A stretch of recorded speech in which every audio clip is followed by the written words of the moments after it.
go through the methods lessons.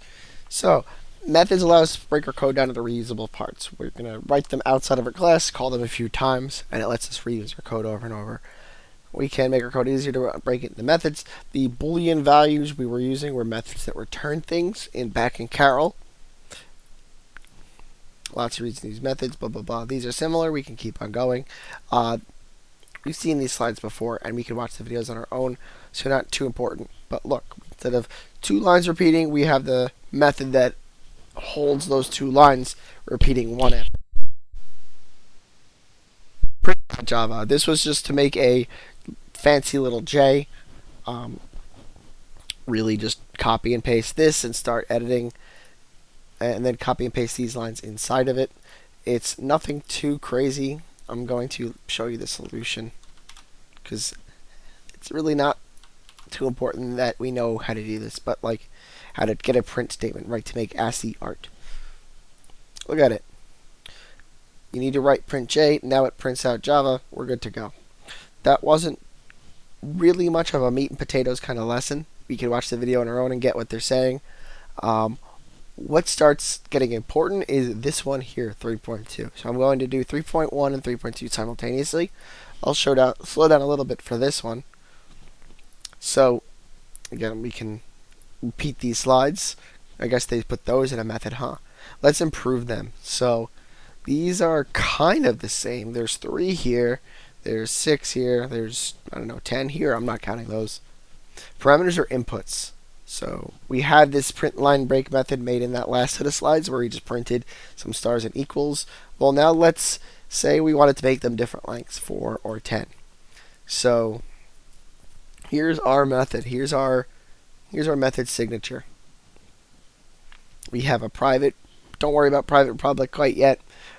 This is what it returns. It's returning nothing right now. We'll get to that in 3.3. Here's its name.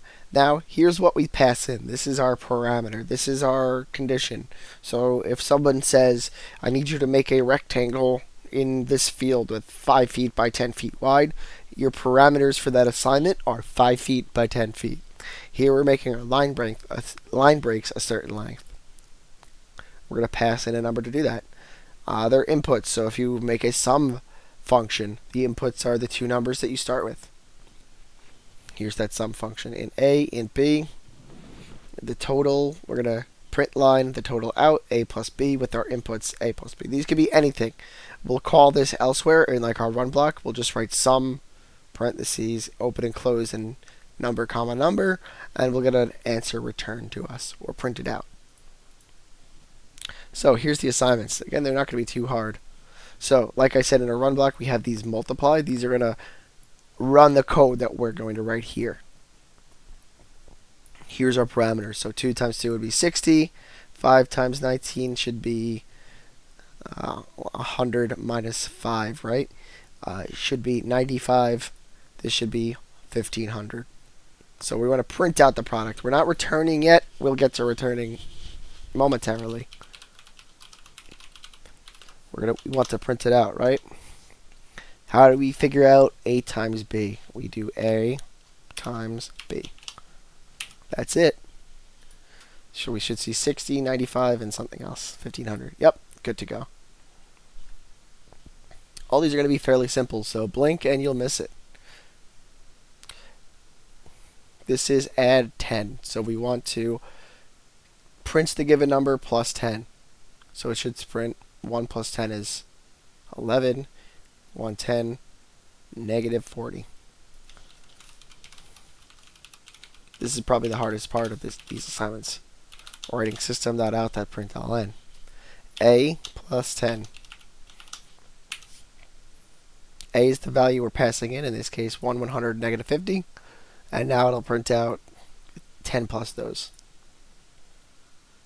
And it does.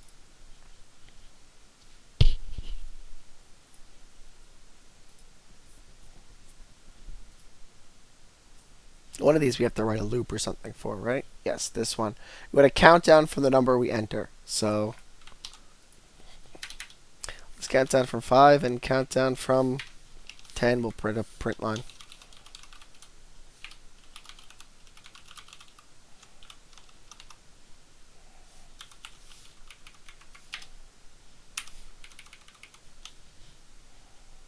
So now we'll test our code twice. We're reusing it.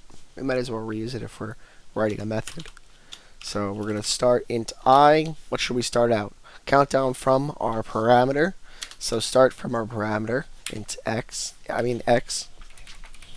So int I equals x. Now we can change I. We can't change the parameter we're working with. That's why you have to pass the value to I here. Now we want to stop at 0. So I will be greater than -1 or greater than or equal to 0. However you'd like to write that. Then take one off.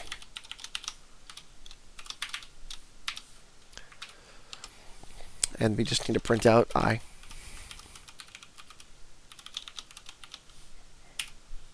Look at that. We're printing out I because we're starting at whatever we pass it, and then we decrement one at a time. I should run it. Oh yeah, to show us this. Pass at 5 and 10. And we get 5, 4, 3, 2, 1, 0. Little divider, 5, 4, 3, 2, 1, 0. That's countdown from.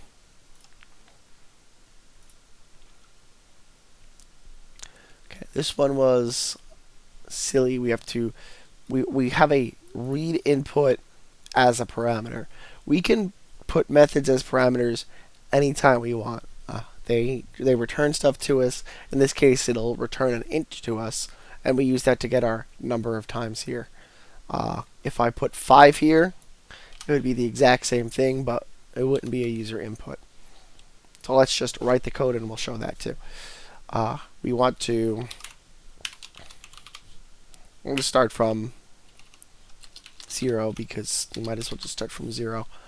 I equals 0. I is less than how many times? Num times.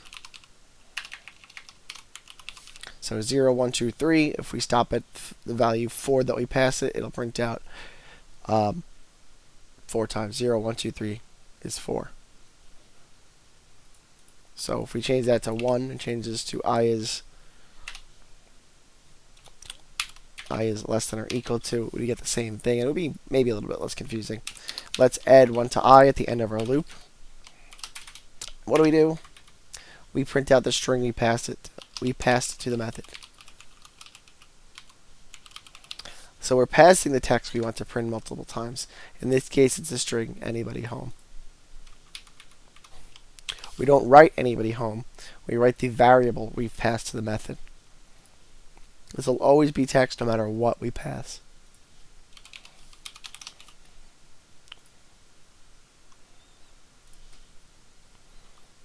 Okay, let's make it go 10 times. Print it 10 times.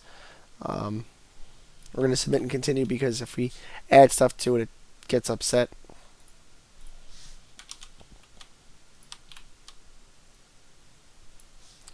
Boo. And we're going to make it 5 times. So in this case, we are just putting a string and however many times we want it to run rather than user input. It's going to do the anybody home first. I did 5 both times, so happens to be the same. But you can put in different values for user input. This will always print 5. That's how parameters kind of work. And that's it for 3.2. We'll move on to methods with returns in the next video.